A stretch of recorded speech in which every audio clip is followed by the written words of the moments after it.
दोस्तों, हर सफल व्यक्ति की अपनी एक कामयाबी की कहानी होती है और उसके पीछे छुपी होती है एक सीख।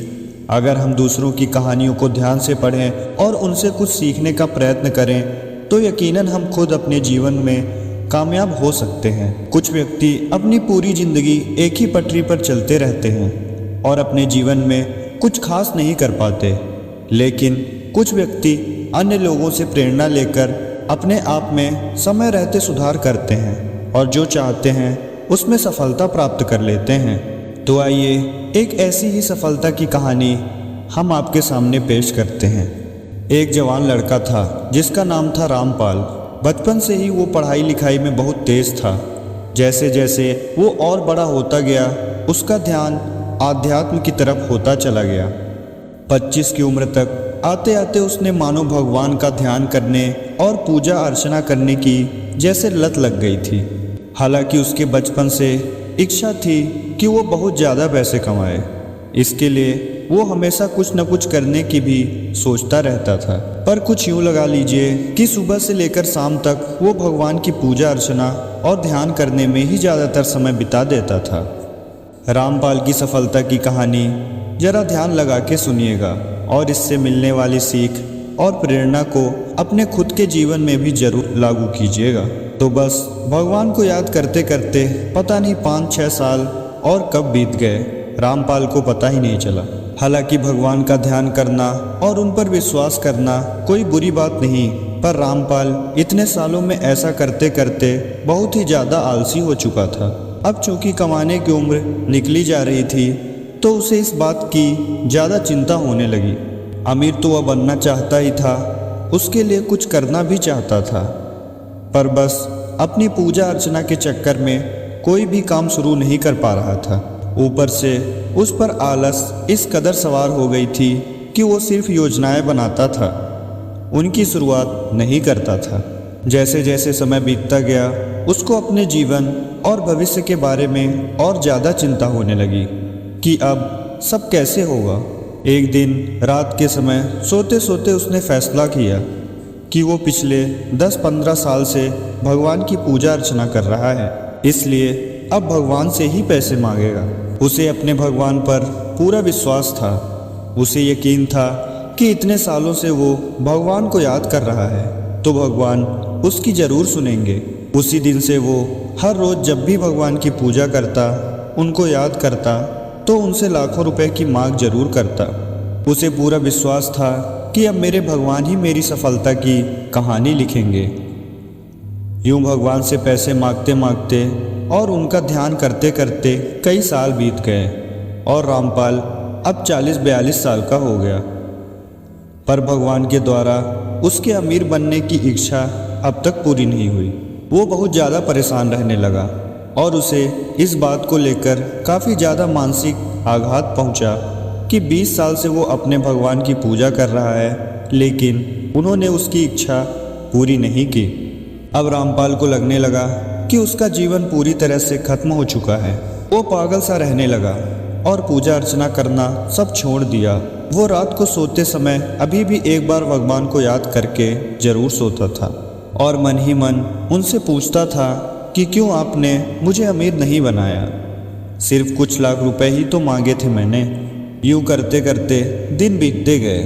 एक दिन रामपाल भगवान को याद करके सोया ही था कि अचानक भगवान उनके सपने में आए। उनके दोनों हाथों में नोटों की गड्डियां भरी हुई थी। रामपाल खुद को बहुत ही हल्का महसूस कर रहा था और उसे ये सपना नहीं बल्कि हकीकत महसूस हो रही थी। उसे बिल्कुल ऐसा महसूस हो रहा था कि भगवान उसके सामने लाखों रुपए लेकर खड़े हैं और वो खुद भी अच्छी नींद में नहीं बल्कि जग रहा है। रामपाल बहुत ही खुश हुआ और उसने रुपयों की ओर अपने हाथ बढ़ाने चाहे, लेकिन ये क्या, रामपाल अपने हाथ ही नहीं उठा पा रहा था। उसने लाखों कोशिश की पर अपने हाथों को उठाकर आगे नहीं बढ़ा पाया। उधर भगवान पैसों को हाथों में लेकर धीरे धीरे मुस्कुरा रहे थे। रामपाल ने दुखी होते हुए कहा कि प्रभु क्यों आप मुझे ये रुपये नहीं दे रहे हैं? इतने सालों से क्यों मेरी इच्छा पूरी नहीं कर रहे हैं? क्या मेरी पूजा अर्चना में कोई कमी थी? क्या मैंने आपको सच्चे दिल से याद नहीं किया? आपने दुनिया में करोड़ों लोगों की सफलता की कहानी लिखी है। उन्हें पता नहीं कितनी दौलत दी है, फिर मेरे साथ ऐसी नाइंसाफ़ी क्यों? इतने सालों में एक भी ऐसा दिन नहीं गया जब मैंने आपको याद ना किया हो। भगवान मुस्कुराए और बोले, रामपाल, तुम्हारी पूजा अर्चना में कोई कमी नहीं। तुम मुझ पर पूरा विश्वास करते हो, ये भी जानता हूँ। तुम एक सच्चे दिल इंसान हो और मैं तुमसे खुश हूँ, तभी तो तुम्हारे लिए अपने हाथों में इतनी दौलत लिए खड़ा हूँ। रामपाल ने कहा, तो प्रभु आप मुझे ये रुपये देते क्यों नहीं?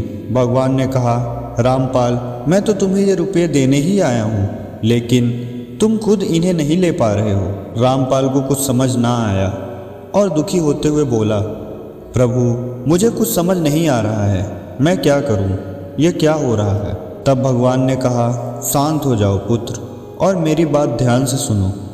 तुमने जब से मुझसे दौलत मांगना शुरू किया था, मैं तब से ही तुम्हारे लिए ये रुपये पैसे हाथों में लेकर तुम्हें देने के मौके की ही तलाश में हूँ, लेकिन इतने साल बीत गए, तुम मुझे मौका ही नहीं दे रहे हो ये पैसे देने का। रामपाल ने कहा, प्रभु मैं समझा नहीं। तब भगवान ने कहा, रामपाल, तुम इतने सालों से मुझे सच्चे दिल से याद कर रहे हो, मैं तुमसे बहुत खुश हूँ, लेकिन मैं ये दौलत तुम्हें यूं ही नहीं दे सकता।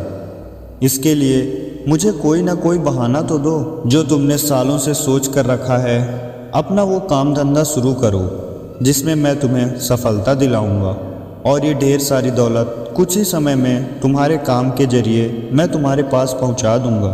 तुम्हारा अमीर बनने का सपना पूरा हो जाएगा। अब रामपाल को सारा माजरा समझ आ चुका था। उसने भगवान से माफ़ी मांगी और हाथ जोड़कर धन्यवाद किया। प्रभु वहां से गायब हो गए और कुछ घंटों बाद रामपाल की आंखें खुली। उसे सपने की सारी बातें याद आई। उसने तुरंत नहा धोकर अपने भगवान से आशीर्वाद लिया और उसी दिन से अपना नया काम शुरू कर दिया। वह लगातार अपने काम में जी तोड़ मेहनत करने लगा और 1-2 साल में ही उस काम से उससे भी ज़्यादा दौलत हासिल हो गई जितनी उसने भगवान से मांगी थी। वह हर रोज़ भगवान का शुक्रिया अदा करता था। उसे अब जिंदगी के सबक और भगवान के देने का तरीका अच्छी तरह से समझ आ चुका था। दोस्तों, रामपाल की ये कहानी से हमें ये सीखने को मिलता है कि भगवान को भी हमें कुछ देने के लिए कोई बहाना चाहिए होता है। जो लोग पड़े पड़े बस भगवान से मांगते रहते हैं, उन्हें भगवान कुछ नहीं दे सकते। उसके लिए आपको कुछ न कुछ करना तो ज़रूर पड़ेगा। भगवान में विश्वास करना अच्छी बात है, उन्हें याद करना ही चाहिए, लेकिन अगर आप भगवान से कुछ मांगना चाहते हैं तो उसके लिए कड़ी मेहनत ज़रूर करें और भगवान को जरिया दें, तभी प्रभु आपको दे पाएंगे। नहीं तो रामपाल की तरह भगवान तो आपको देना चाहेंगे पर आपके खुद के हाथ नहीं बढ़ पाएंगे। इसलिए आप भगवान से मांगिए, लेकिन साथ ही साथ अपना काम भी शुरू कीजिए और उसमें कड़ी मेहनत कीजिए। धन दौलत पाने के लिए आपको कोई ना कोई काम तो शुरू करना ही होगा। भगवान आपको किसी न किसी बहाने से ही धन दौलत देंगे। कुछ करोगे ही नहीं तो भगवान आपको कुछ नहीं दे पाएंगे। तो दोस्तों, यह कहानी यही समाप्त होती है। आशा करता हूँ यह वीडियो आपको भरपूर पसंद आई होगी। तो इस चैनल को लाइक करके सब्सक्राइब ज़रूर करें। धन्यवाद।